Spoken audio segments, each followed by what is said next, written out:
Hi, everybody. My name is Dominic St. Clair, And I'm Michael. and we are here with our first movie review for Renegade Media. And I gotta say, this is very exciting because we're here doing it for the Fresno filmmakers and the Central Valley filmmakers and the horror filmmakers, everybody. But we're trying to reach out to at least as many people as we can for these reviews because this is gonna be awesome. This is gonna be one of the most exciting reviews that we're ever gonna do for this channel. So please stick with us for the rest of our channel livelihood and stick around for these reviews so you can get a daily dose of excitement and just criticism. Right now we're reviewing The Blob, the 1988 remake of the 1958 film with the same name.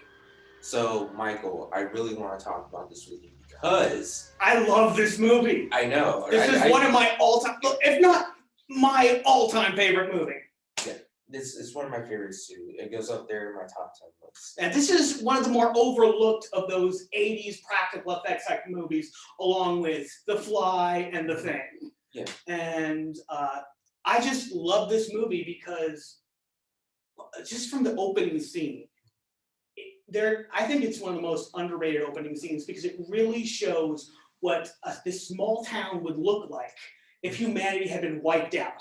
And it feels very alien and unsettling. And there's also some gothic imagery, like there's some statues of angels and white gravestones. And I really love that. And it also hints at kind of an apocalyptic ending at the end, but we'll talk about that a little later in the review.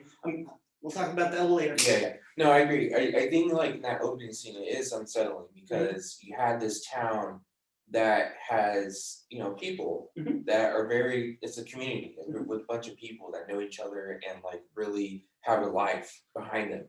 And when you see this town slowly starting to get wiped out by this huge, massive creature, you start to feel bad and see the decimation of the town as it goes on. You feel bad despite the fact that they kind of treat one of the main characters like crap.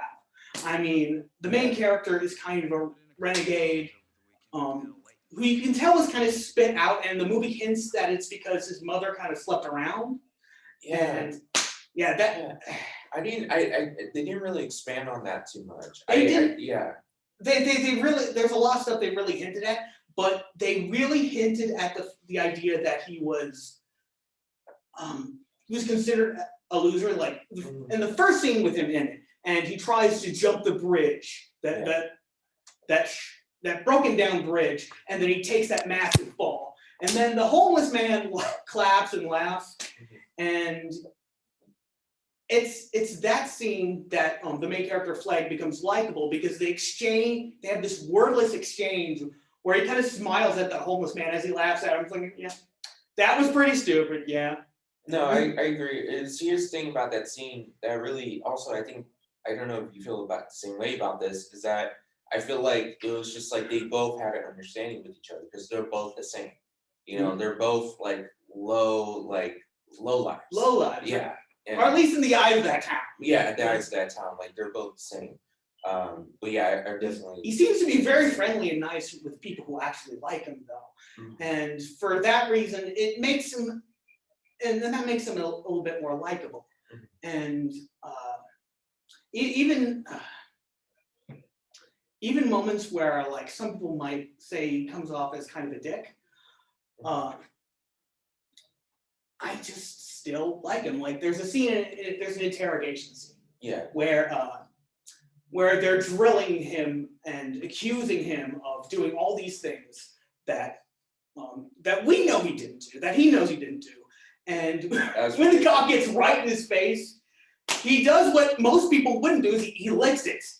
Yeah, he did that. I mean, to me, that is the clear mark of a guy who really doesn't give a fuck, especially in the 80s. Yeah. I mean, that just wouldn't fly in the 80s.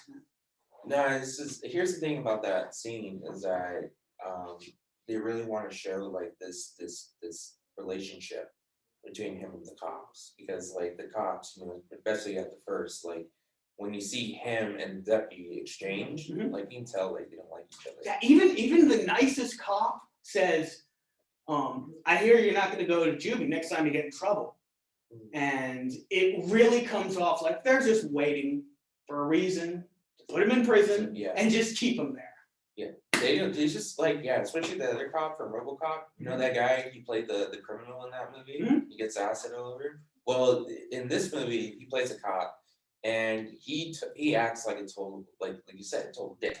Like he's really just like out there, but you can tell like he has some sort of like compassion for the town, and he really wants to keep it safe.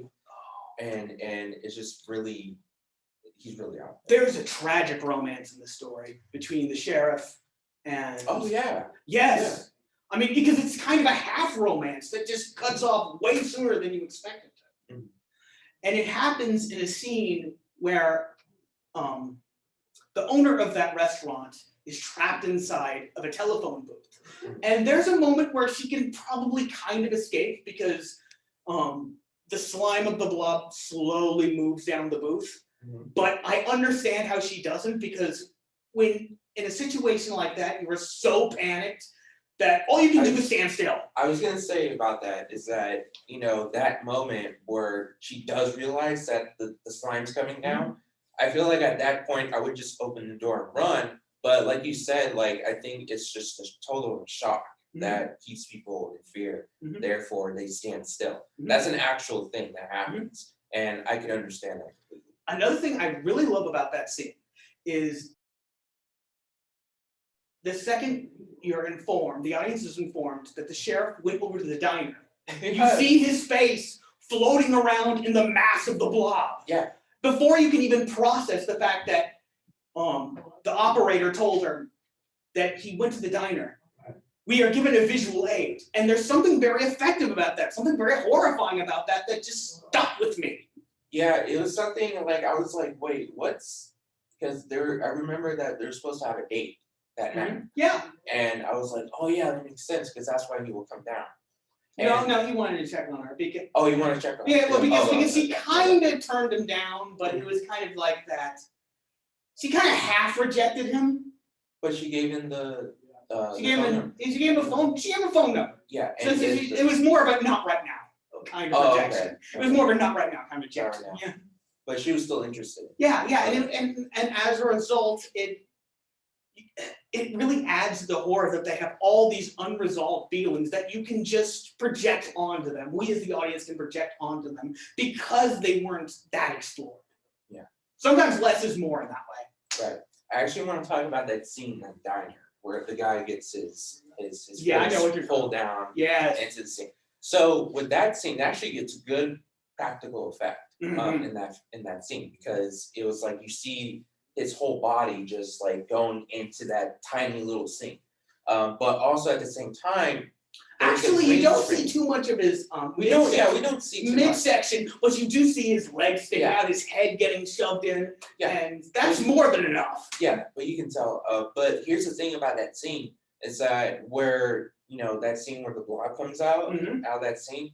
I think in that scene is more of a green screen. You can tell because it's like the way the characters are in the background, and then you have this scene that's right here, and it's like you can tell so much, especially. That's one of the uses of green screen in this movie where I don't notice as much. A scene where I do notice more green screen is when they're being when Flag and the cheerleader are being chased down the hallway. Yeah. And that doesn't look quite as good, I've got to admit. It keeps the momentum going. It's very outdated. Yeah, it keeps the momentum going though, as they run to hide in that shed.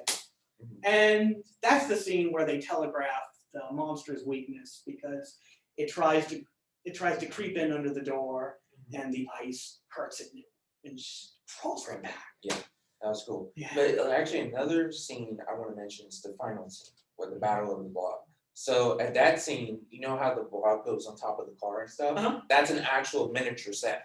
So if you watch that scene again, that's a miniature set. It looks really good. At first, I thought it was real. Like I thought that was an actual like big, giant truck. And it's a good set. It's a good set. And also the effects with the blob, I think it's very good.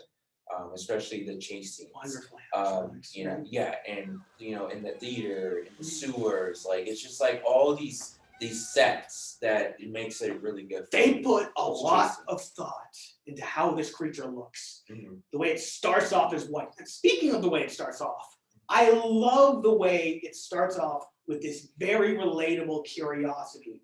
Like when you see something strange, when you see something gross, and you just want to poke it with a stick.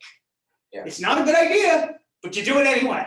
Yeah, it's you're right, because you mentioned before that it's more of a curiosity that most humans have, where they'll poke at something that looks interesting, you know, because that old, of course, it's an old guy, so you know he was poking at it and stuff, but like when you pull it out, you can tell like it's very normal at first, you know. I mean, it doesn't look normal, but it's a normal size. Yes. And to see how it evolutionizes through the film is very. It changes color as it goes along. Like it changes from white to purple to this crimson blood red, and you can see the remnants of its victims swimming around in its mass. Right. And I want to go back to that curiosity and poking with a stick. I think one thing that a lot of people tend to associate with bad horror writing is bad decisions that characters make. And I think people, that's not always bad writing to have characters make bad decisions, you know, because people make bad decisions in real life. How many people do you know that make stupid decisions? Examples of stupid decisions people make in horror movies that don't make any sense. I don't understand why people would make certain decisions. I can't think of anything like that in this movie. Like they actually watch a movie. It's a slasher film. And that was funny because it was. And that actually makes fun of the bad decisions in other horror movies. Yeah, it does. And also, I want to say that scene where there is the girl and the guy, right? At first, I thought that was the Blob's next victim. Like I thought the Blob was going to go and get those two people, but it turns out it was just a movie because like the guy with the chainsaw comes out with the hockey mask. You thought it was real? Yeah, I didn't think it. No. That when the guy was chainsawing and then like he comes up and I'm like, oh yeah, this is fake. Like this is a movie. That is such a funny scene. That is I love that. Yeah, and but like it goes back to the kids said they're gonna go watch this movie called Learn to Massacre, and that's the movie. So like it circles all the way back around. All these scenes and all these little subplots, like they circle back around, especially the bike scene. Actually, there is one scene where a character almost gets killed by a stupid decision, but it's a decision that another character makes for them, and that's when the mom tells the kid to wear that jacket. Yeah, it's a zipper. Yeah, zipper. It's messed up. And even though it's hot outside, and he gets it caught in the door as they're being chased by the monster. I just love that. It's almost as if it's meant to show that sometimes rigid rules, some people have such rigid rules in their lives, to the point where it hurts them, the point where it hurts the people they love. Yeah, no, I agree. Like, and I think their rigidness stopped them from listening to Flag, stopped them from listening to people who were trying to tell them that there was danger lurking all around them. Here's the thing, though. I think when it comes to that movie, especially, they didn't really set this up, but I thought it was a pretty cool scene where he grabs the bazooka or the rocket launcher and shoots it up into I forgot how it does. Up to the street. So badass action movie moment. Yeah, but let me explain that. So in that scene, they're in the sewer. They're trying to get up they're going out the ladder and they get blocked because the main bad guy, the villain of the movie, finds out that this guy knew everything. He was listening the whole time to him and his associates talking. So at that scene, you can tell that moment where it's like, I got your ass. Like, I got you. You're gonna die in this hole with this blob creature. And when he grabs that bazooka and blows it up, that was so that's cool. just that's like, amazing. Gotcha. And I was like, really, that was really cool. Yeah. Yeah, and I love the scene that follows when he's telling this entire crowd of people that he's infected, that the Flag is infected.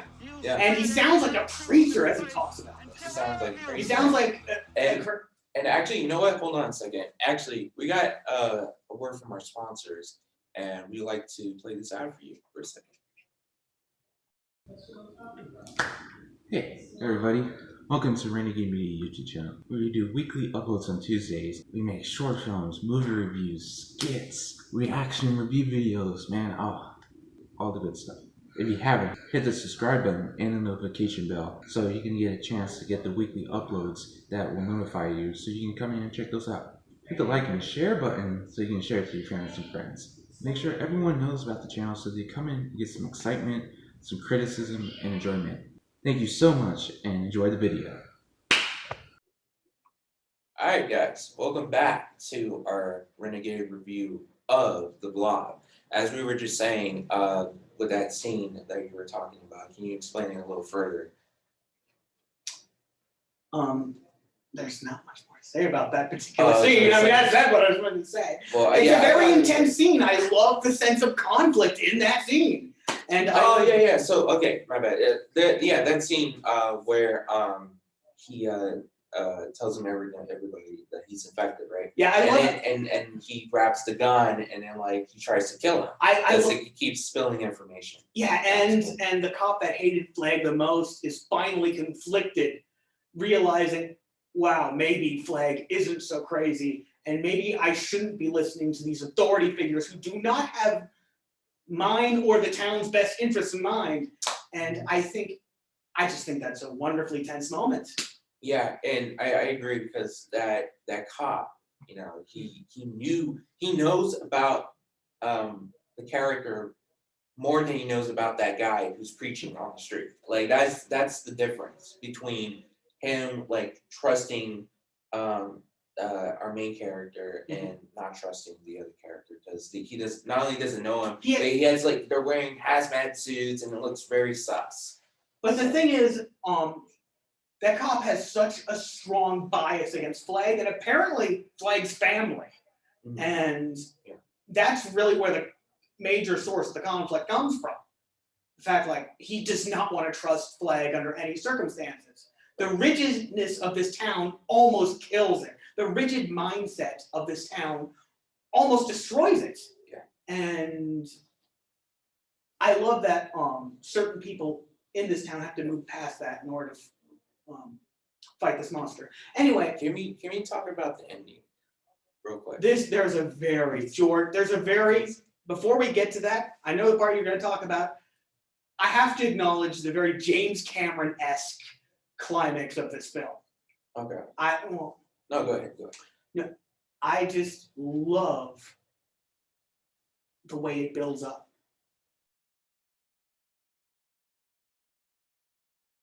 Okay, so this is the spoiler section of The Blob, 1988.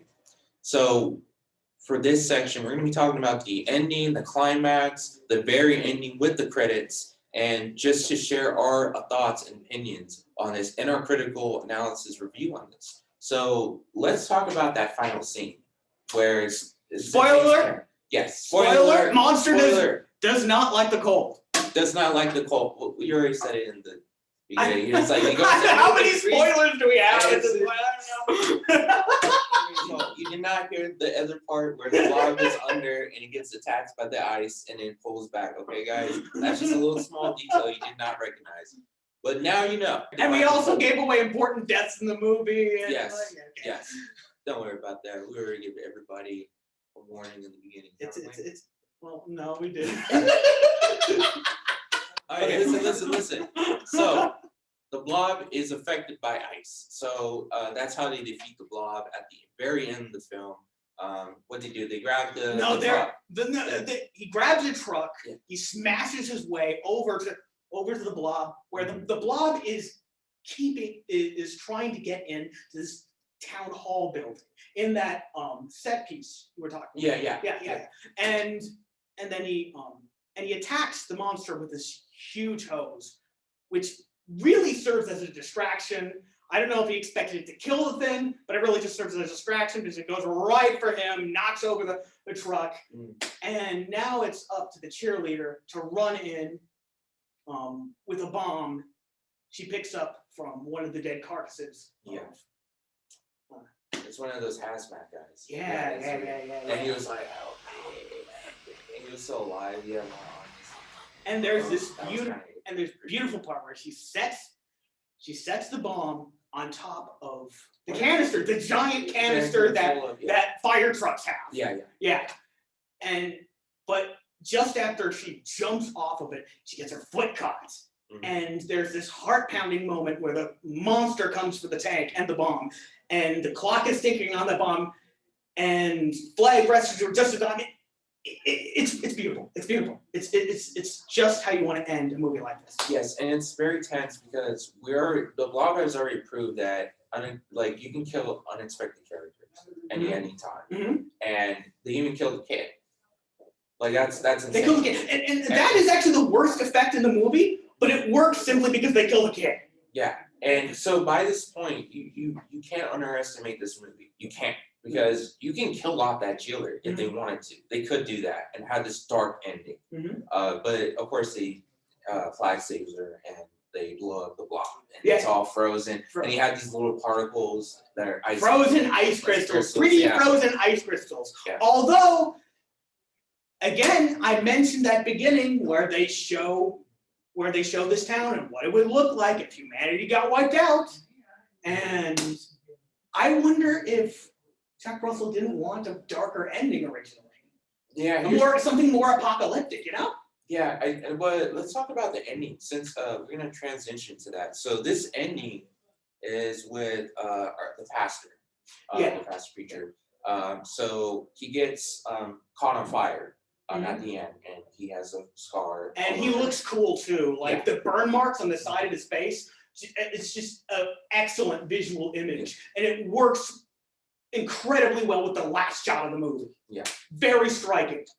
And the last shot, so let's talk about that last scene. Because basically, in the last scene, there's an epilogue where he basically he's preaching to this flock that's basically coming to him in this tent in the middle of nowhere, kind of implying that it's some sort of cult he's formed at this point, and he's preaching fire and brimstone and talking about the end of the world. And then he goes back to his private quarters, whatever you want to call them, and one of his flock comes in and says, "When, Reverend? When will that final day be?" He says, "Soon, soon." It says, "The Lord will give him a sign." And the last shot is of him looking at this glass with the last fragment of the blob, looking right up at him. Yeah. And you see his scarred face and looking. How do you do this shot justice, man? It's very, you can tell that they somehow integrated two different shots. Like they had this one shot, the hand coming up, and you see the blob, and then this other shot where the guy, he's all scarred up and he's looking at the blob. He's apparently looking at it, but it's a good shot. I actually give them credit for that. Like that's pretty cool. You can, I almost guarantee you, they burnt his face just so that scene would look that striking.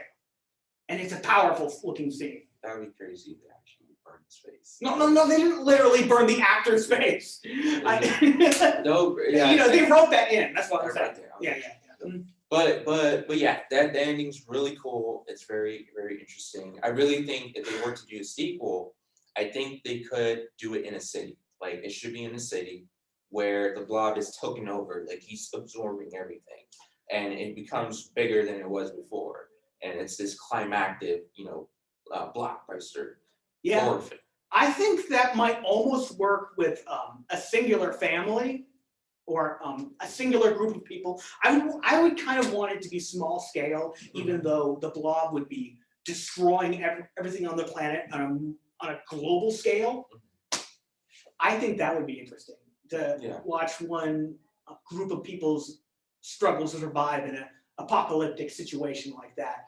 You could have scenes where the blob is sucking trees and vegetation off of the earth, and you could have other scenes where skyscrapers just fall into the mass that is the blob. You can do all kinds of things with that. And of course, right now I'm just naming special effects, but that's a start. Yeah, I like comes to my mind. I think there's scenes like you can do, like there's I picture a scene in the sequel where like they're in an apartment and there's these people getting consumed, something like that. But yeah, no, this was definitely a watch. I would say right now to the people who are watching right now, this is a good watch. I think it's available on what was it available on right now? I have it on DVD, dude. DVD. Well, it's on DVD, of course. Mhm. But if you want to stream it, it's definitely on. I think it's HBO Max, and Really? I think it's on there. But it's definitely on Xfinity. If you have Xfinity, it should be on there as well. It should say play for free, and you can watch for free. But if you want to rent and buy it, that's totally up to you. But we suggest you get this movie because this is a great, horror creature feature, that is very, very interesting, intense, and And if you've terrifying. seen the original and you're not into black and white movies, not into the tameness of those older kind of movies, well, first of all, you should. There are a lot of good ones from that era. Come on, but if you want something grittier, like if you were disappointed with the original because you thought it was tame, don't worry. This is not tame. Mhm. This is very gory. This is very exciting. It's fast paced, and it's got a lot of interesting characters, a lot of tension. Go see it.